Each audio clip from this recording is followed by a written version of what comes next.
Hey everybody. Yeah, this is Fox Navarro. I just came back from South Texas Comic Con, which I was able to go because my mother bought me tickets. Mom, if you're watching this, thanks so much. It was a lot of fun, but man, am I tired from everything. So you had to, waking up and it's funny, I had fun, but it was fatiguing. I went as Sergeant Hatred from the Venture Brothers. I got this speed suit I found at the thrift store. Got a pair of boots too, and a hat and everything. And this age was a lot more legible. You can probably see it on my Instagram account, but yeah, today I just sort of, screw it. Now I've got a butterfly on my face. I really should be taking a shower soon, but okay, yeah. Point of this vlog is to talk about the Ratchet and Clank movie, and this is going to be an off-the-cuff vlog. I don't have anything written down, so it's just going to be kind of stream of consciousness. I don't even have a bottle of water here with me, anything that's something special. So yeah, I do want to say that I remember, when the Ratchet and Clank movie was first announced, I think a couple of years ago. It was that in the Sly Cooper movie. I know my sister's really looking forward to the Sly Cooper movie. She's a really big fan of the games, and she willingly, gladly went with me to the Ratchet and Clank movie, even though she's not a big Ratchet and Clank fan. I'm a huge Ratchet and Clank fan, but she ain't. Because she knew that it would be the best way to support Sony Pictures. And I gotta remember to tell you, I was there in the theater.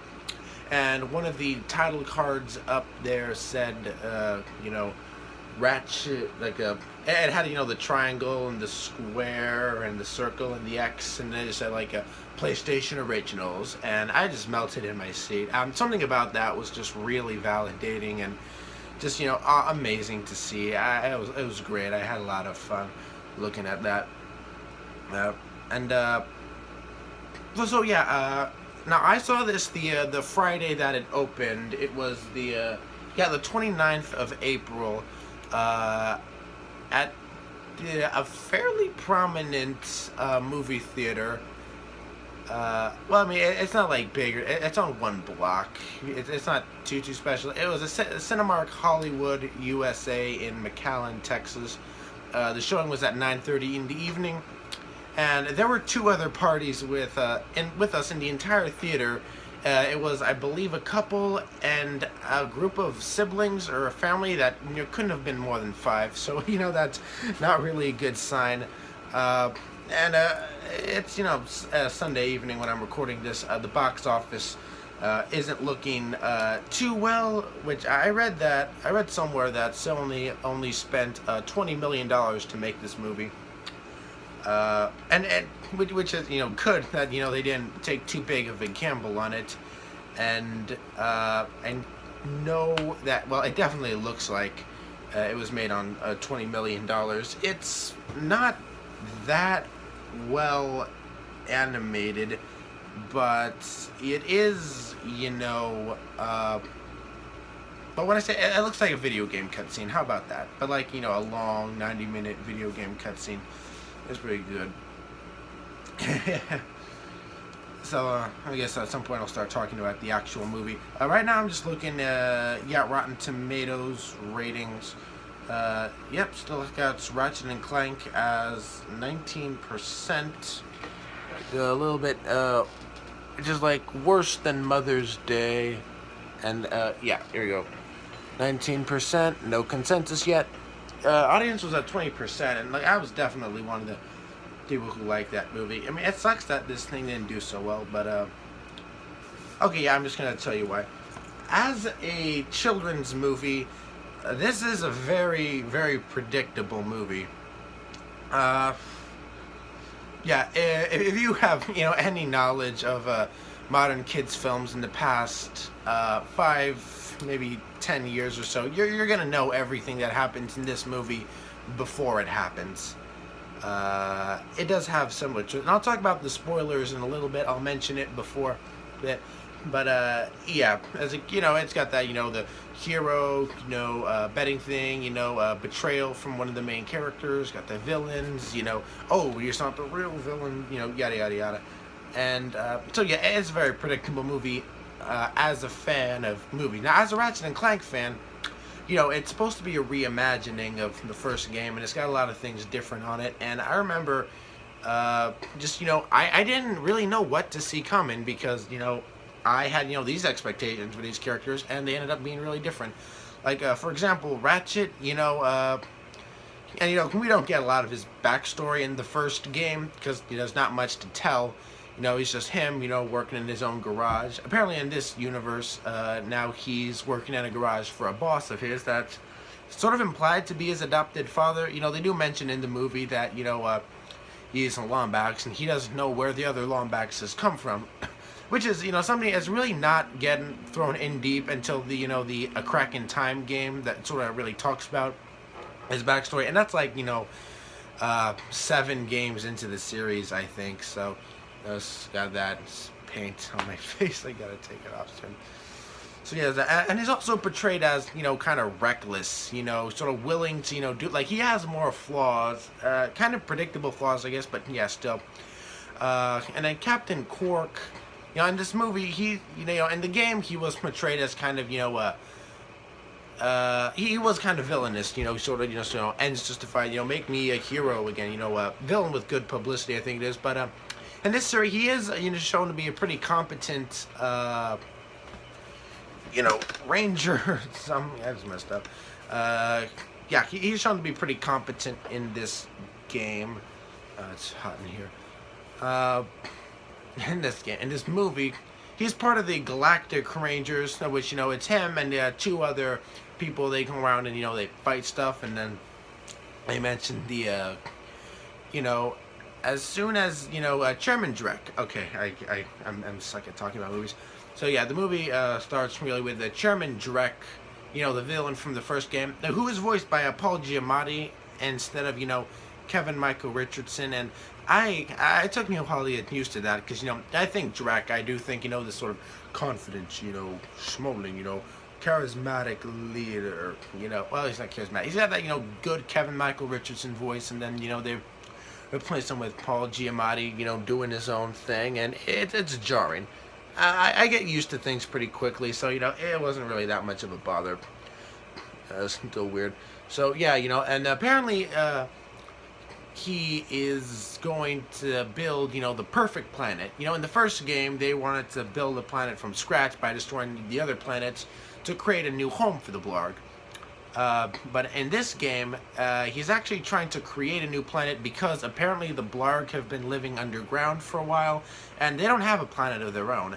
And so, not only do the heroes get flaws, but like, with the Captain Quark and stuff, the villains also become more sympathetic. They are given more realistic motives and stuff like that. Well, not realistic, more sympathetic motives. What's the thing? He's at the end of the first game, Drek says, out and open, this is about money. I'm doing this to get a profit. But, and in the movie, okay, this is one of the criticisms that I guess I could level toward the movie. His motivations are kind of hard to tell because, he doesn't really seem... because like he's supposed to try and build a planet, and there are some lines thrown in there that say we were underground for a long time, and now we get to see home, and he's really excited. But then he does a lot of like unnecessary villainy stuff, some scattered in that kind of make it hard to tell to what level we're supposed to sympathize with him. So yeah, if I were writing the movie, I would have tried to make that more consistent. But, yeah, he does that, the Blarg attack, the Galactic Rangers, which Quark, this big, giant guy, and this, skinny, short chick, because, there are no muscular or plus-sized animated women in this movie. That's just a pet peeve, how there's one female body type. And there's another female character in this movie. She's sort of a nerd technician type who's, like, the same body type. But that's not a Ratchet and Clank thing. That's sort of animation in general that, only has one female body type. Yeah, a little bit of a pet peeve of mine in movies, but yeah. So, Ratchet tries to sign up for the Galactic Rangers, and, they tell him, look, you're small, you're meek, and you have a reputation for being very reckless and stuff. And oh, someone just texted. I recorded this on a cell phone. I don't know how I can't get a real camera. Cameras are for suckers. Yeah. So, yeah, and they do that, and, you know, they can't get it there. So then, you know, and Clank, you know, Clank is still built on Umbrus, but instead of, you know, being one of those, like, Blarg search robots or whatever from the first game, he's built as a warrior robot by Dr. Nefarious. And, you know, Dr. Nefarious is working for Drek in this movie, despite, you know, not being introduced into the third game. It's a reimagining, so, you know, they switch his character around a little. And he does move, and he's a human in this game. And I believe they mentioned it in the games that, yeah, he used to be human, then he's, you know, changed and he became a robot out of that. But, so, yeah, in this game, he is a he's not a human, he's a organic life form material. He's got that, you know, giant big head, same shape from all that stuff. And yeah, he's building a robot. You know, Drek hired him apparently from the pits of nowhere. I just got what that line meant. Spoiler alert, don't mention it. That to build, you know, robots so that Drek and the Blarg can go around and, you know, go and conquer other planets to take out. And yeah, and you know, there's a thunderstorm, lightning hits it, everything corrupts, and, you know, that pops out Clank, you know, a defective model. And that actually leads, now I thought a lot of this movie was, like, really funny. I read one review on Rotten Tomatoes that said it's got that adolescent snark that is too often mistaken for humor, and I completely understand, you know, what they were trying to convey by that. But I don't know, there are a lot of sarcastic robots and AI in this movie, at least in the first half, and it's hilarious. There's a part, you know, where Clank's on a machine that says, "Oh, what is your objective?" "Nope." "Oh, you have to volunteer for termination." And then, you know, Clank's just staring there, just like, yeah. And then the thing says, "Terminate in 3, 2, Clank runs off and it says, hey, where are you going? Come on, come back for your self-termination." And it's just hilarious. And there's another scene like that, you know, where Clank goes onto his escape pod, like in the game, to go to another planet. And then the AI says, "Taking you to planet Metropolis." I forgot what the name was. It wasn't in the first game, that's for sure. It says, "We're probably not going to get there, but whatever." And, you know, there's a bit more snarky lines from it, and I don't know, that just cracks me up. A little bit Portal humor. So, yeah, you know, same thing. Clank crash lands on Velden, and, you know, Ratchet rescues him, you know, fixes him right up. And then they say about it, and then Ratchet, you know, despite being rejected, does join along Clank to go to the things, and, hang on one second. Oh. Oh.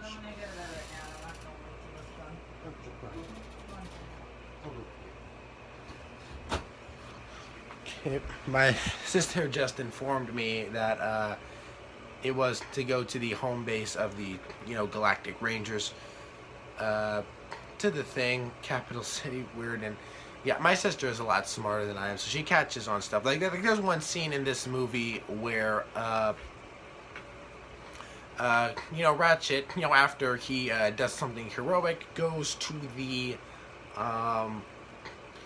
you know, he's at the same Galactic Ranger base, and, you know, he's greeted by throngs of adoring fans, and one of the people in that audience is the plumber.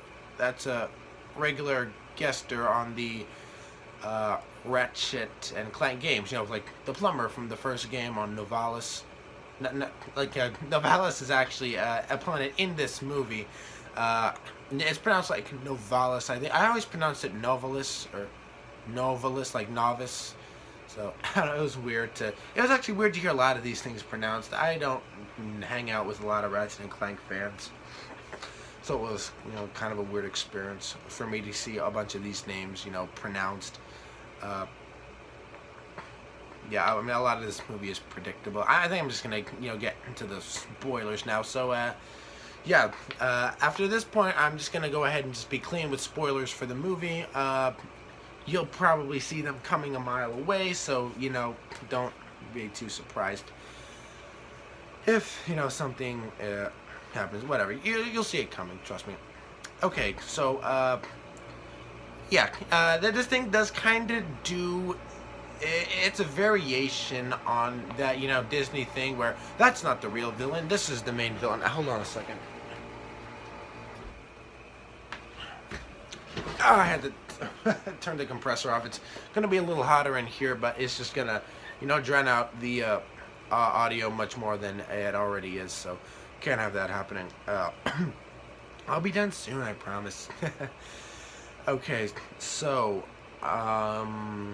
what was I talking about? Oh yeah, Dr. Nefarious, and okay, this is actually one of my favorite gags from the movie.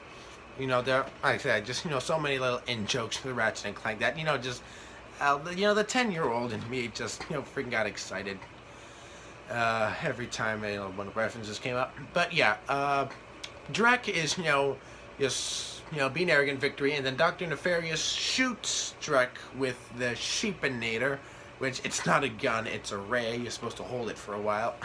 It's just the Sheepinator, one of my favorite weapons. And then he just puts Drek as a sheep on a escape pod and just shakes him off the Planetinator, which they're on, and that was just like the best thing. I see Drek turn into a sheep like in the second game. Was it the second? Yeah, it was the second game had the Sheepinator. First game was more for away. Third game was I don't know, something about ferrets. I don't. It'll come to me. I don't mind. I don't know. Okay, yeah. So then,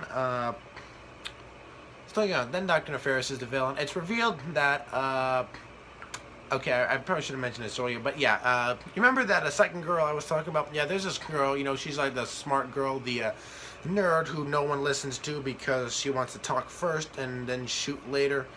That character, yeah, she's assigned to a broom closet, so she's not particularly respected. And that job used to be held by a Dr. Nefarious, but apparently he was so disrespected in that role that he went insane. I worked at a call center for about 2 weeks. I kind of understand what that's like to be claustrophobic and just cultish and stuff, whatever. Call centers suck. No, that's not the point of this video. Not the point of this video. Yeah, and then Quark recognizes Dr. Nefarious at one point. He's like, "Oh shit, you're the bad guy now." And that I saw you die, stuff like that. And like Quark isn't mad. He's scared by it, and I love that again. Quark is more relatable in it. And they get Quark on the villain side by deliberately emotionally manipulating him into thinking that he is being manipulated and betrayed by Ratchet, who showed up in him, does take more of the credit, and that's so that's something I like. Quark is trying to play I'm the hero card, but then everyone ignores him in favor for Ratchet, which is something a lot of shows are catching up on. But I still enjoyed it, just as a general thing. It's pleasant. It's not too mean spirited. But again, that's a sort of a weird character motivation thing, because there is a point after where he says that oh, what have I done? I've betrayed my friends. There's a point after that near the climax where, Ratchet comes into the deplanetization area, and, let's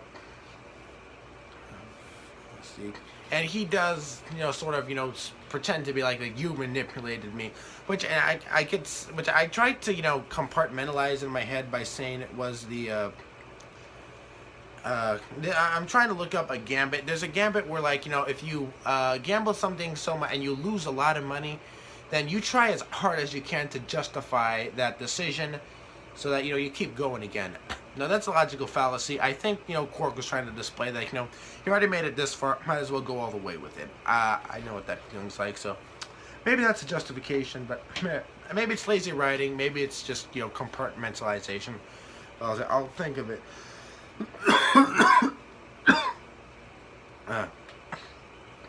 Was it Gambler's Loss Fallacy? I'll find it.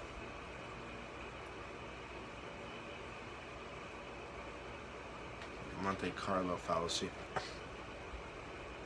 Yeah, this probably isn't it. But yeah, there's something, yada yada yada. Dr. Nefarious, the deplanetizer.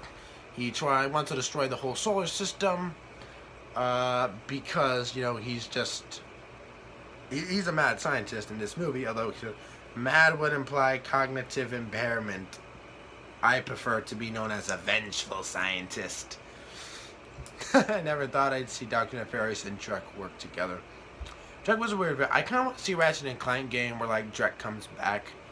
Wouldn't that be cool? Just, like, maybe it's a subset of those time travel games. They just bring, like, they go to the past, and then, you know, Drek's future self warns them, hey, man, you're about to be killed. Just, you know, go to the past, and then maybe they're all levels different.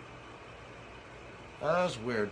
It's kind of weird, you know, he was like the big villain of the first game, you know, of this franchise, and, you know, nary be a mention of him again.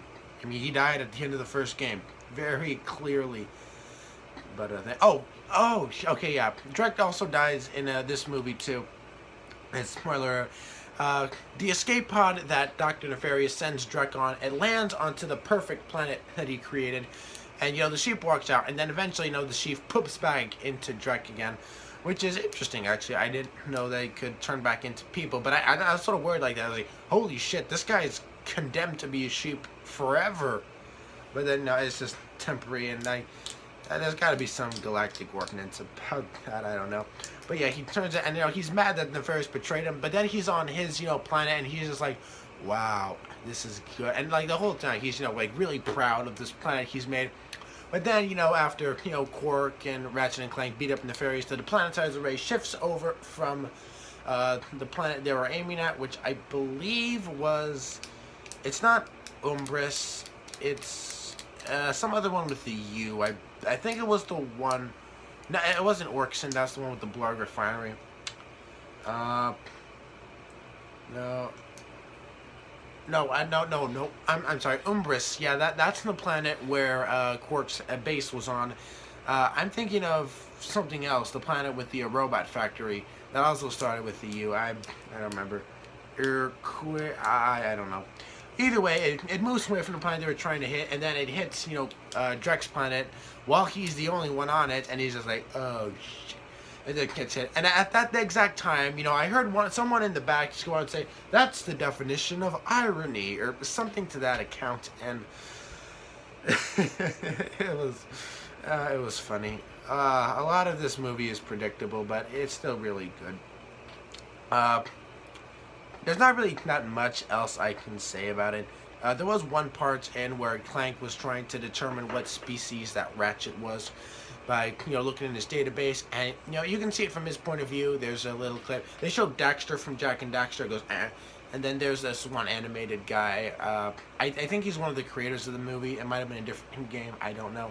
It actually looked like an Xbox Live avatar, funnily enough, for a movie that had PlayStation originals on the beginning and end of the title cards.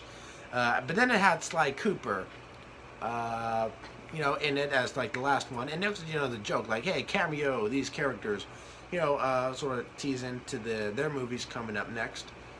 And, yeah, I just remember that was, like, I think that might have been one of my sister's favorite parts, because, you know, she was really looking forward to the Sly Cooper movie. I know she doesn't like the art style, though, and, I mean, there's very good reason for that. I mean, I don't see why they couldn't have just, you know, ripped the game models. I mean, they're recognizable. I don't know, maybe they were trying to do something different. I don't think I ever heard too clear an explanation why, you know, they changed the models.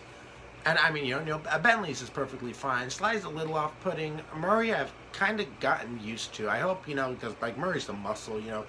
You gotta remember, you know, he's the muscle. So I hope, you know, they, you know, keep their characterizations right for this movie. You know, I mean, Murray, he's pretty huge. So, you know, he's going to be a pretty big kinetic force no matter what happens.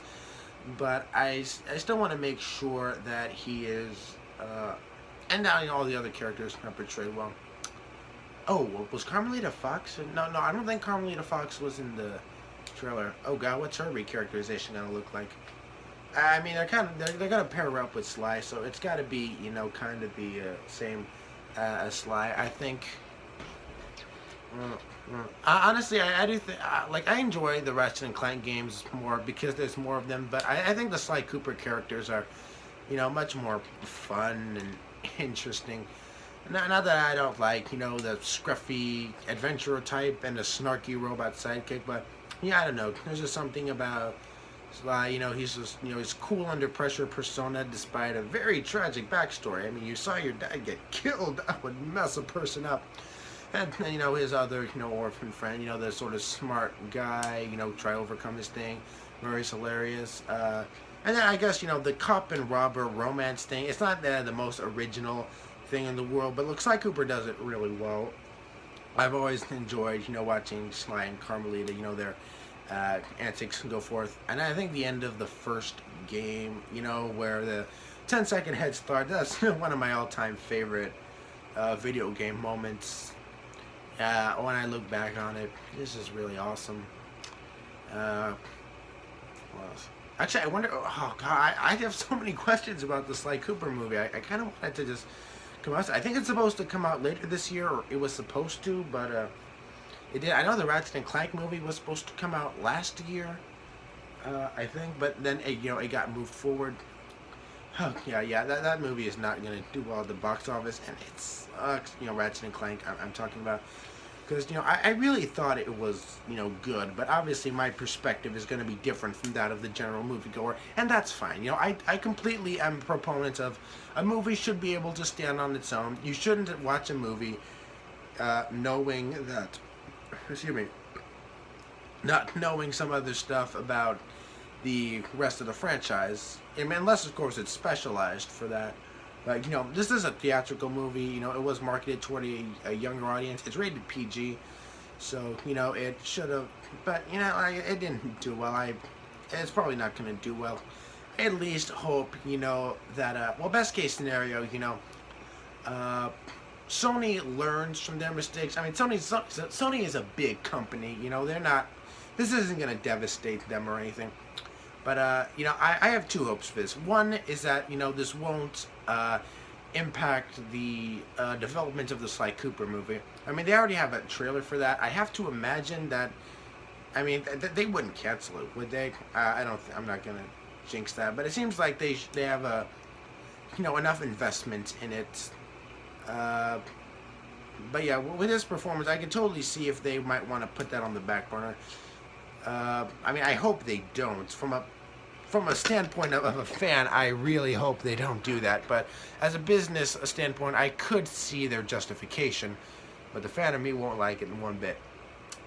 But I do hope, you know, that they do continue with the Sly movie, and they learn from their mistakes from the Ratchet and Clank movie and use it to make the other movie better.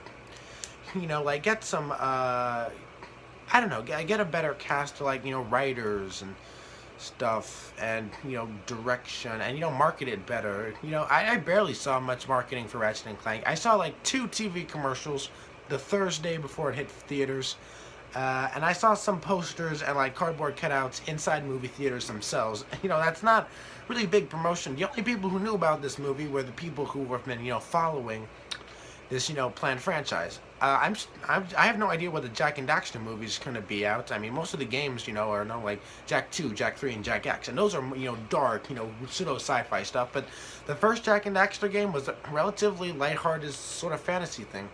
And like, I love Jak 2, I love Jak and Daxter 1. What story are they gonna do? It's again, but this is, you know, way in the future. We haven't heard a squat from the Jak and Daxter movie. I'm still, you know, ruling out. So, because I think the Sly Cooper movie has the biggest potential to do big. I mean, you know, a Ratchet and Clank movie had aliens, but the Sly Cooper movie has furries, and, you know, it's a long way from Zootopia. So, what story are they gonna do for Sly Cooper? Do you think Clockwork's gonna be in it? Or is this gonna be an original? I mean, I figured, you know, they'd want to cut the corners and, you know, maybe choose a video game story, or at the very least, you know, work it around, mess around with it a little bit. Maybe you could combine the first game with the second game. That really doesn't work. First game with the third game. I don't know. Thieves in Time really should have been better. It was too short. It was just way too short.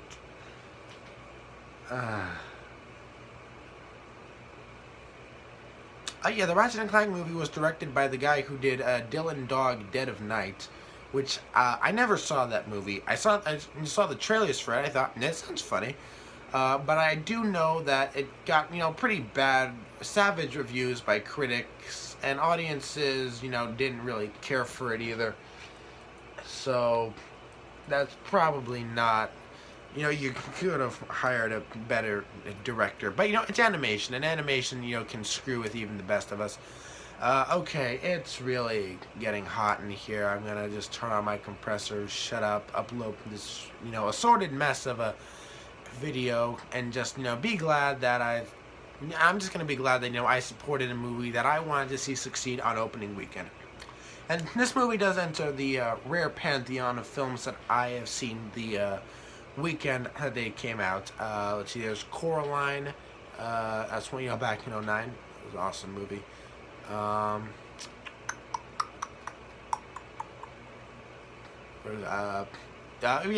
The Hunger Games, the first movie. Funny. I read the first 2 Hunger Games books before the first movie even came out. I still haven't seen any other Hunger Games movies. I'm just not that interested in the series anymore.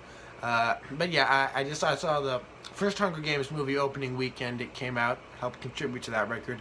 Zootopia, I actually saw that one recently, thanks to my friend John. John, you're not watching this, but if you are, you're great.